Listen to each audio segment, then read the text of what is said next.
चलिए वक्त हो चला है छत्तीसगढ़ की खबरों का। छत्तीसगढ़ हाईकोर्ट के फैसले के बाद आदिवासियों के आरक्षण में कटौती पर जारी सियासत घमासान के बीच सरकार ने विधानसभा में नया विधेयक लाएगी। इसके लिए 1 और 2 दिसंबर को विधानसभा का विशेष सत्र बुलाया गया है। मुख्यमंत्री भूपेश बघेल ने विधानसभा का विशेष सत्र बुलाने का प्रस्ताव विधानसभा अध्यक्ष चरणदास महंत को भेजा था, जिसे उन्होंने प्रस्ताव को राजभवन भेजा। राज्यपाल अनुसुईया उइके ने भी इस प्रस्ताव को अपनी मंजूरी दे दी है। अब विशेष सत्र के लिए जल्द ही इसकी अधिसूचना जारी होगी। छत्तीसगढ़ सरकार ने 2012 आरक्षण के अनुपात में बदलाव किया था, जिसके तहत एसटी वर्ग को आरक्षण 20 से बढ़ाकर 32% कर दिया गया था, जिसे हाईकोर्ट ने 32 से घटाकर 20% कर दिया, जिस पर बवाल जारी है।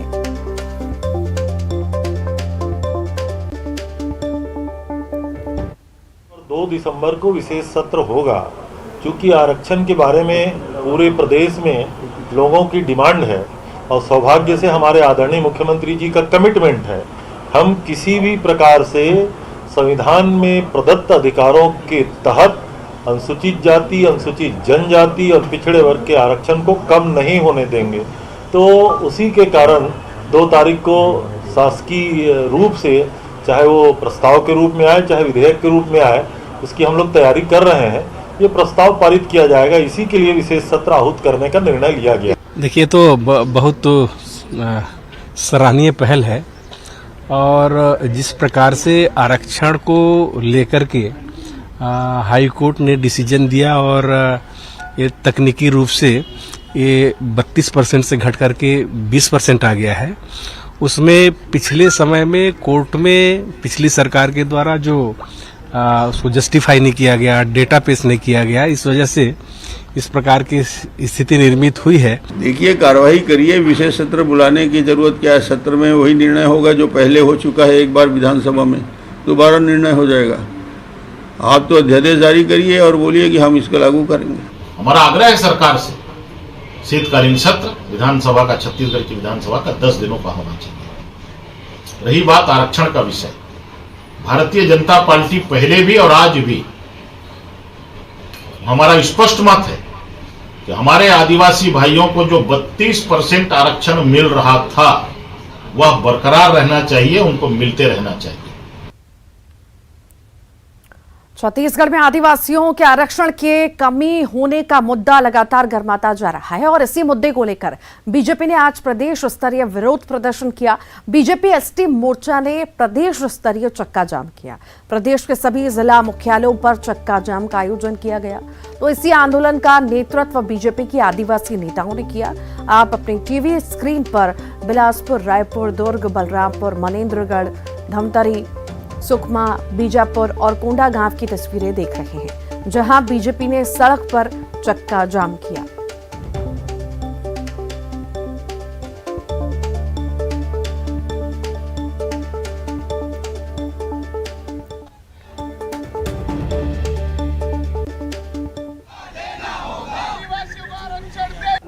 कोई राजनीति नहीं हो रही है, आदिवासियों के आरक्षण को बचाने की कोशिश हो रही है। राजनीति तो ये कर रहे हैं कि हम तो उस समय गड़बड़ हो गया, इस समय ऐसी हो गई।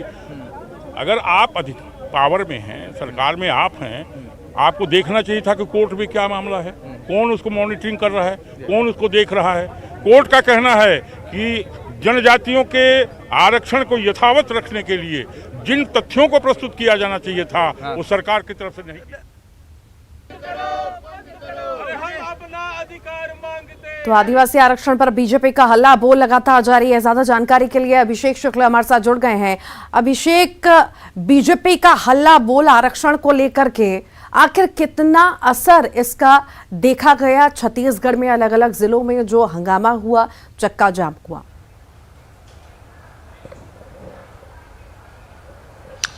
देखिए, जहां तक आरक्षण के विषय पर आंदोलन की बात है, तो आंदोलन तो एक संकेत है, एक मैसेज देने की कोशिश यहां पर है। पिछले जब से हाईकोर्ट का डिसीजन आया है, उसके बाद से आरक्षण को लेकर दोनों ही दल आदिवासियों को अपने पक्ष करने की कोशिश में लगे हुए हैं। जहां भाजपा कांग्रेस को इसके लिए जिम्मेदार बता रही है, तो कांग्रेस भाजपा को जिम्मेदार बता रही है।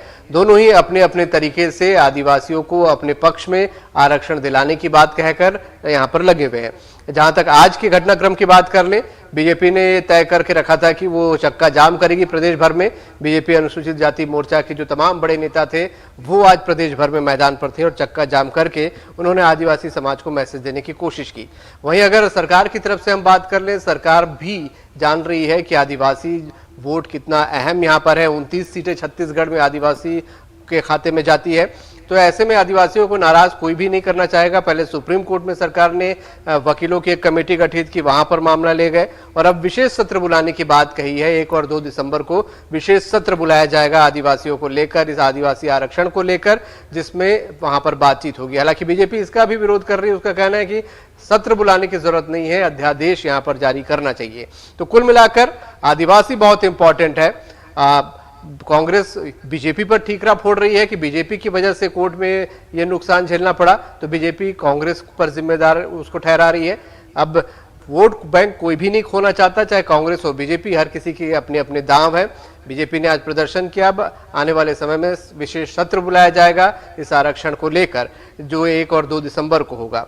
अब ये अगले साल चुनाव है, तो दोनों ही दलों की कोशिश कितनी कामयाब होती है ये तो आने वाला वक्त यहाँ पर बताएगा। बहरहाल दोनों ही दल आश्वासन दे रहे हैं आदिवासियों को कि आपका आरक्षण कम नहीं होने दिया जाएगा। जी, बहुत शुक्रिया अभिषेक जानकारी को साझा करने के लिए। आगे बढ़ेंगे, एक बड़ी खबर की बात करेंगे। छत्तीसगढ़ में फिर पनामा का जिन्न निकला है। छत्तीसगढ़ में बढ़ते निवेश पर सीएम बघेल ने ट्वीट किया। राज्य में 1 साल में 176% निवेश बढ़ने का जिक्र उन्होंने किया है। देशी विदेशी कंपनियों का निवेश 1 साल में 176% बढ़ा है। ये नवा छत्तीसगढ़ है। सीएम भूपेश बघेल ने कहा कि बाहर का निवेश यहां आता है, अब यहां का पैसा किसी पनामा में नहीं जाता है।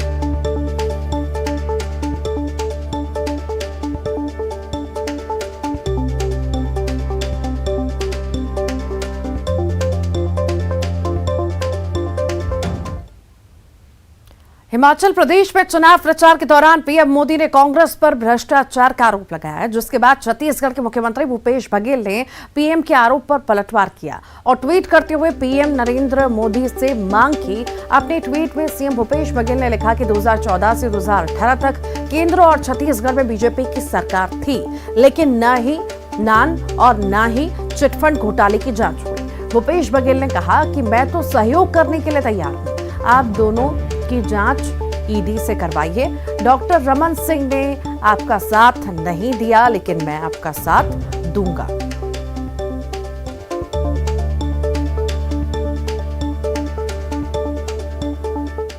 कि 10 दिन के भीतर में ओपीएस लागू होगा। 1-2 स्लोगन लगाऊंगा। पत्र में बात कही है कि 10 दिन के भीतर। पूर्व मुख्यमंत्री रमन सिंह ने प्रदेश सरकार पर बड़ा हमला बोला। उन्होंने कहा कि प्रदेश सरकार उनकी छवि को खराब करने का बार बार प्रयास कर रही है। चिटफंड कंपनी के मुद्दे को बार बार उछाला जा रहा है, जबकि इस मामले में दोष कभी सिद्ध नहीं हुआ है। विधानसभा के विशेष सत्र को लेकर भी रमन सिंह ने सरकार पर निशाना साधा है।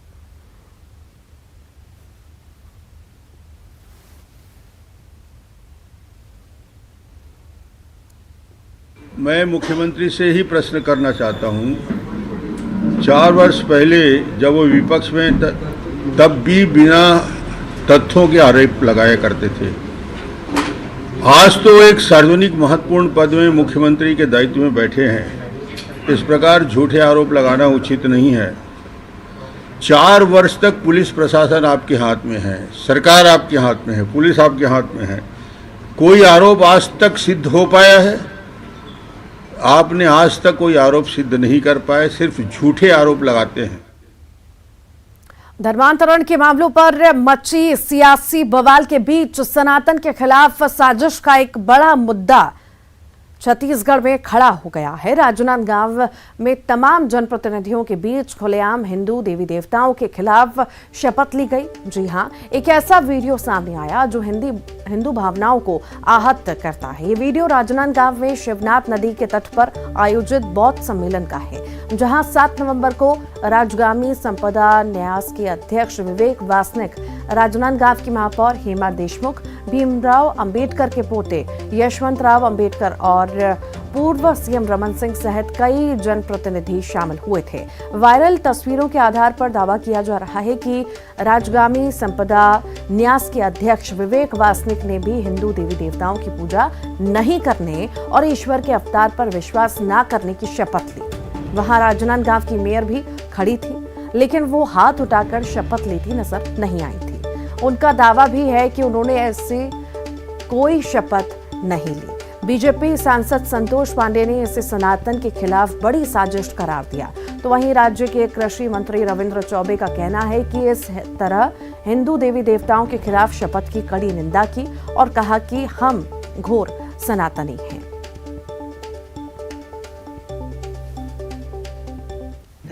जब उन्होंने भगवान के बारे में कहा तो मैंने शपथ लेने से इनकार कर दिया और हाथ नहीं उठाया। चूँकि वीडियो वायरल हो रहा, मेरी उपस्थिति से लोग बोल रहे हैं, चूँकि वो 15 सेकंड का शपथ था। मेरा निर्णय 15 सेकंड में शपथ नहीं लेने का था। उसके बाद में मंच छोड़ के चली गई।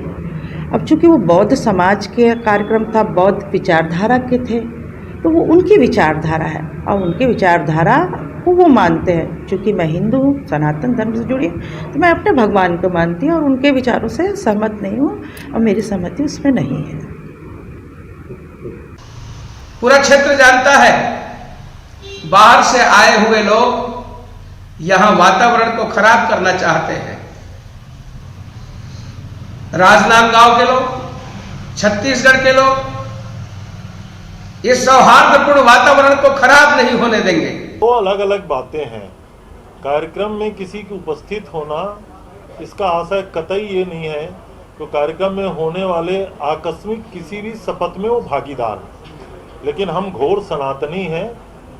इस प्रकार के शपथ की भी मैं निंदा करता हूँ। हिंदू देवी देवताओं के बारे में आपको शपथ लेने और दिलाने का क्या अधिकार है? आप अपने धर्म के बारे में बोलिए। वहाँ जो कार्यक्रम हुआ उसके बारे में मुझे बहुत जानकारी नहीं है, लेकिन जो वीडियो वायरल हो रहा है, ऐसा अगर कहीं शपथ होता है तो मुझे लगता है कि ये इस देश के लिए उचित नहीं है।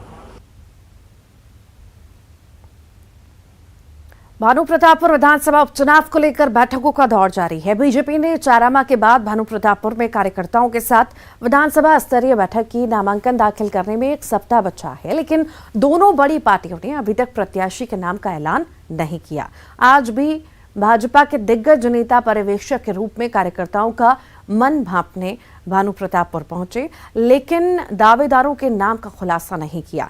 रामविचार नेताम शिवरतन शर्मा, संतोष पांडे, विक्रम उसेंडी ने कार्यकर्ताओं का मन टटोलने की कोशिश की, लेकिन इन नेताओं ने प्रत्याशी को लेकर कुछ भी नहीं कहा। देखिए, हम अपने कार्यकर्ताओं से आज बातचीत करेंगे और उम्मीदवार तय करने का अधिकार हम लोगों को नहीं है।